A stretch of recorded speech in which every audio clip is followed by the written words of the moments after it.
Welcome back to World Crisis Radio. Webster Tarpley in Washington, D.C., reminding you to get Surviving the Cataclysm, your guide through the greatest financial crisis in human history, Obama, the Postmodern Coup, the Making of a Manchurian Candidate, and Barack H. Obama, the Unauthorized Biography, my three most recent books, all available from Amazon.com, ProgressivePress.com, and other important sites on the web. Now, the other big question in the background of medical care, of course, is the fundamental problem that having a 1965-style healthcare system, as it has been developed, assumes that you're in an advanced industrial society.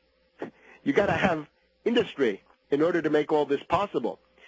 Medicare, the crowning achievement of the late New Deal, along with food stamps and a couple of other things, is a fruit of what was then an advanced industrial society. Pre-industrial societies can't do it.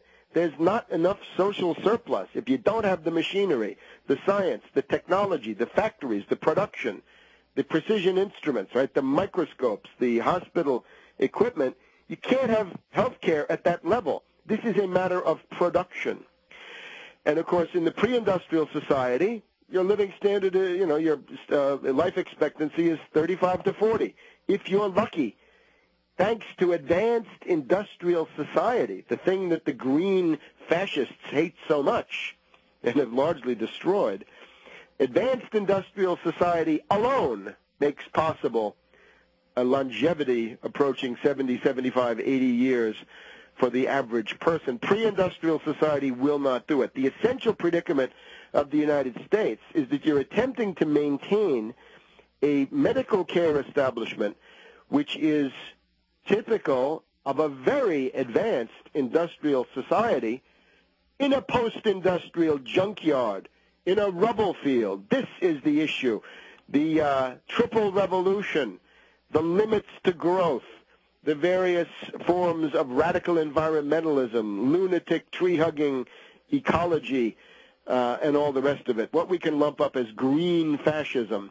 These forms, exemplified by Holdren, that we talked about a couple of weeks ago, John P. Holdren, White House advisor on science to the regime, to the savior, those who hate advanced industrial society, who hate science, industry, technology, and progress, are essentially saying that there can be no health care, and this has got to be addressed. The only way, we hear, for example, that the health care budget is now 1/6 of the whole gross domestic product, and soon it'll be half.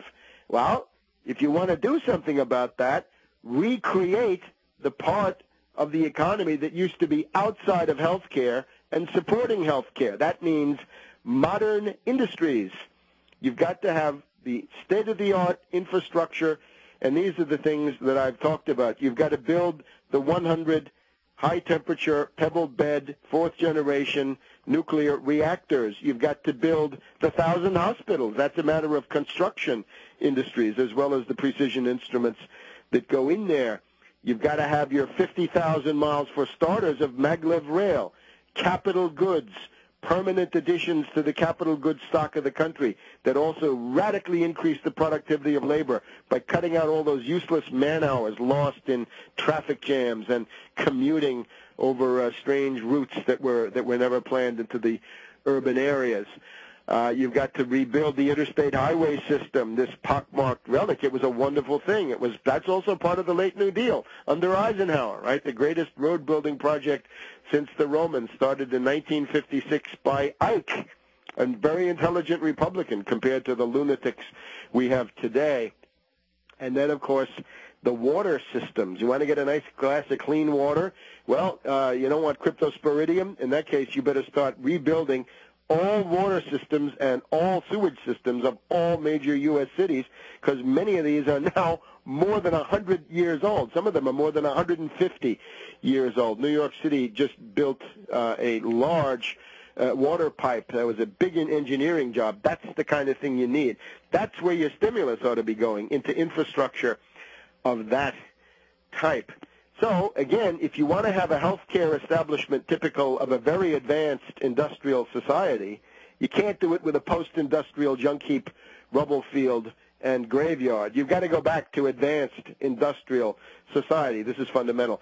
Then we have the other question, little matter of the world economic depression. We're in a world economic depression. We're waiting for the second wave. It's getting worse. And just to tick off the points so we remember them, point number one, re-regulation, ban derivatives, ban adjustable rate mortgages, ban hedge funds, wrap up the zombie banks. They're all bankrupt. Reimpose Glass-Steagall, and stop foreclosures. Obama has done nothing for that. Then we've got to seize the Federal Reserve and nationalize it, and we're going to issue 0% credit for infrastructure building. That means what I just went through: the 50,000 miles of maglev, the 100 reactors, the sewage programs, the water systems, the interstate highway systems, and the 1,000 hospitals. So you begin to recreate a park of capital goods and infrastructure.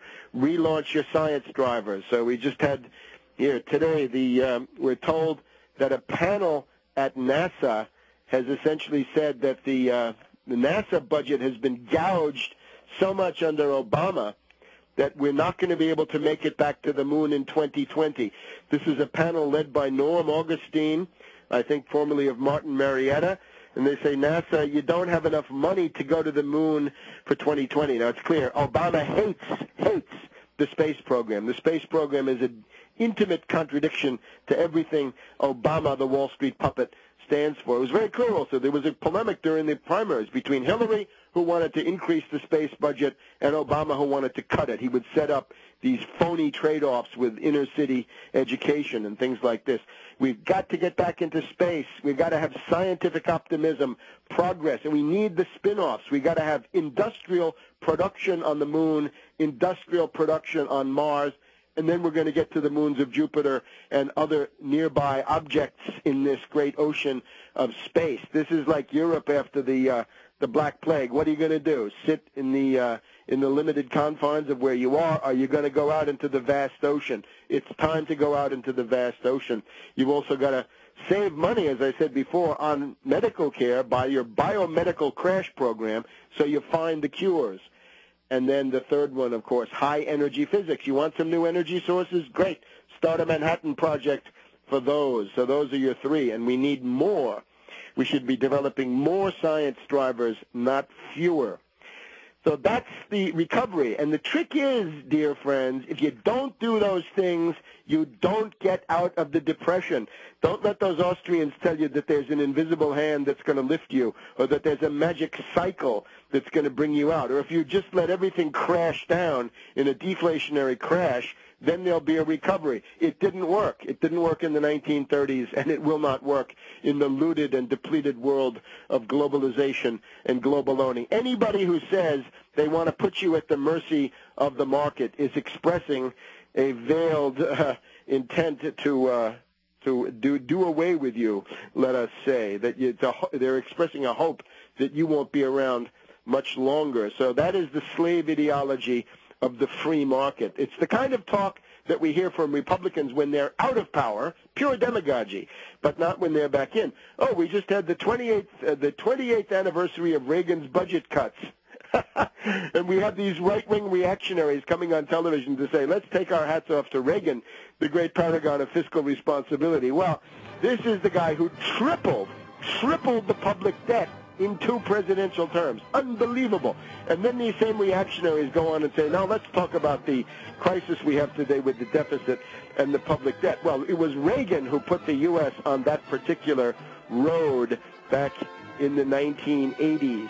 So if you don't have a program, you don't get out of the depression. And if you're calling for the free market, you're calling for endless depression, which a lot of us won't survive. Back in a minute. Special